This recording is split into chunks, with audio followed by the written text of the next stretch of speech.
साधना के अनुभव तृतीय अध्याय पृष्ठ संख्या 30 से पृष्ठ संख्या 32 तक। साधना के उद्देश्य और उसके भेद। साधना का उद्देश्य मन की चंचलता नष्ट करके उसे एकाग्र करना और चित्त को वृत्तियों से निरोध करना है। निरोध होने पर ही दर्शन मिलता है, परमात्मा से पूर्ण योग होता है। योग होते ही जीव के सारे क्लेश और बंधन दूर हो जाते हैं, पूर्ण ज्ञान प्राप्त होता है। आत्मा और बुद्धि में विकार मन के कारण आते हैं।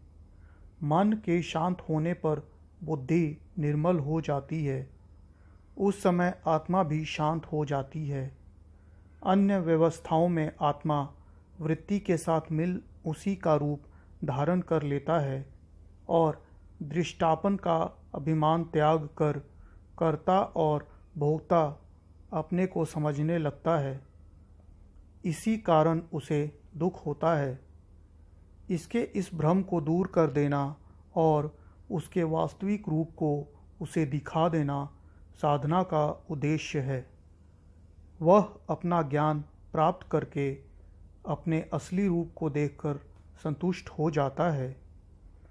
भगवान पतंजलि भी लिखते हैं, वृत्ति सारूप्य मितरत्र।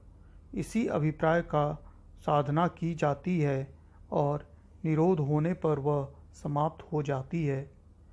फिर उसका नाम साधना नहीं सिद्धि हो जाता है। भिन्न भिन्न साधन।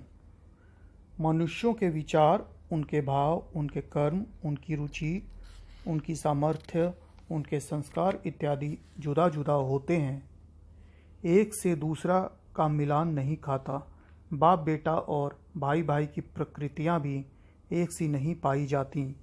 इसलिए एक ही उद्देश्य के लिए भिन्न भिन्न साधन प्रणाली बनाई गई हैं।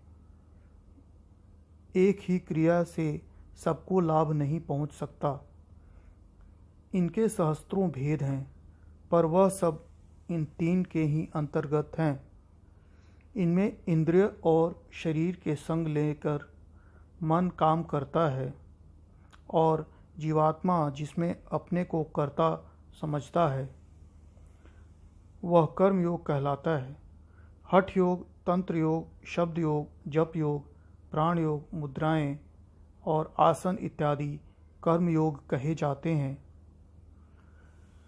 दूसरा उपासना योग है जो केवल मन से ही किया जाता है। बाहरी कोई क्रिया इसमें नहीं होती और न प्राणी अपने को कर्ता समझता है।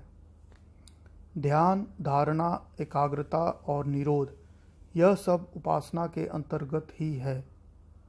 तीसरा ज्ञान योग है जो मन के एकाग्र होने के पश्चात बुद्धि द्वारा किया जाता है। इसके साधन स्वाध्याय, सत्संग और विवेक हैं। सारी साधनाएं यहीं चलकर समाप्त हो जाती हैं। आगे प्रेम योग या समर्पण योग है जो साधन नहीं बल्कि सिद्धि है। इन तीनों के बीच का उपासन योग में सबसे श्रेष्ठ है, जल्दी पहुंचाने वाला, शीघ्र फल देने वाला और सरल है। कर्म योग में बहुत परिश्रम है और बहुत समय नष्ट होता है। षटकर्म, आसन, मुद्रा, तप, नाड़ी शोधन, कुंडलिनी उत्थान इत्यादि हठ योगियों एवं तंत्र योगियों के साधन हैं। इनको हर कोई नहीं कर सकता। अनेक करने वाले पागल होते हैं और राजयक्ष्मा रोग से बीमार होते देखे जाते हैं। अनेकों की जिंदगी नेति धोती में ही समाप्त हुई, पर ईश्वरीय तत्व की ओर से उनका मुंह भी न हो पाया। पहुंचना तो दूर की बात है। इसी प्रकार तीसरा विवेक योग भी कठिन है।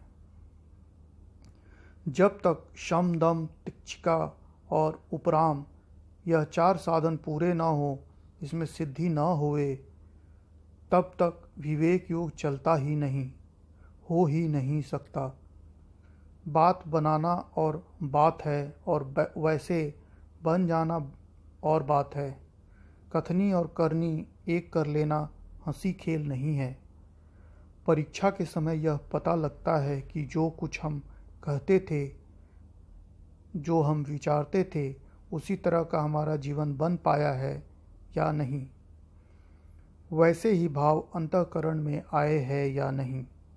हाँ, साधन चतुष्टय, शामदाम, तिक्षिका और उपराम में उत्तीर्ण हुआ विवेक के साधन में सफल हो सकता है, क्योंकि इससे बुद्धि मज जाती है और विवेक दृष्टि तेज हो जाती है।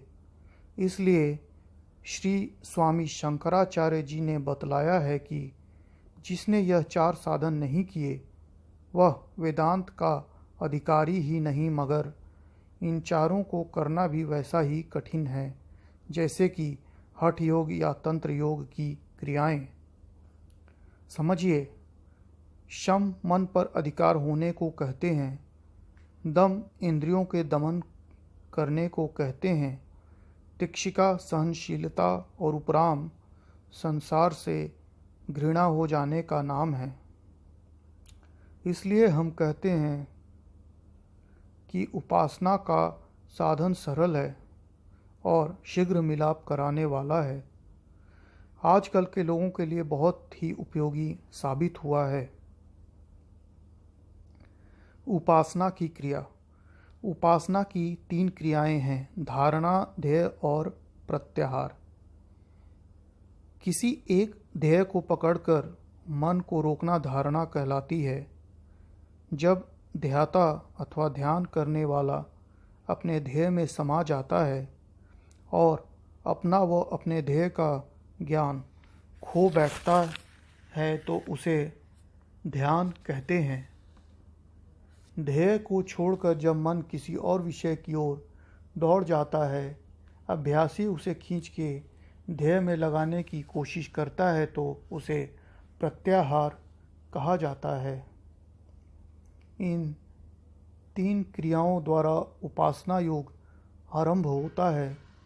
इसमें वृत्ति अंतर्मुखी की जाती है। सारी चिंताओं को से थोड़ी देर के लिए अपने को मुक्त करके दिव्य ज्योति का ध्यान हृदय क्षेत्र में करना है, क्योंकि वहीं पर प्रीतम के रहने का स्थान है। महर्षि पतंजलि के अनुसार तो यह विशोका व ज्योतिष्मती की मुख्य साधन उसका साधन है, परंतु गुरु अपने अनुभव के आधार पर उसे बदल भी सकता है। ऐसा अभ्यास करते करते जब धारणा पुख्ता हो जाती है तब ध्यान का नंबर आता है। ध्यान में दृढ़ता आने पर उपासना का आरंभ समझा जाता है। आगे इसमें बहुत सी अवस्थाएं आती हैं जिनका वर्णन आगे आएगा। भक्ति और उपासना में भेद। इष्ट देव के साकार रूप का ध्यान जमाना और वृत्ति को बहिर्मुखी रखना, यानी अपने से बाहर सम्मुख उसे बिठलाकर उस पर एकाग्र करना भक्ति कहलाती है। इतना ही भक्ति और उपासना का भेद है।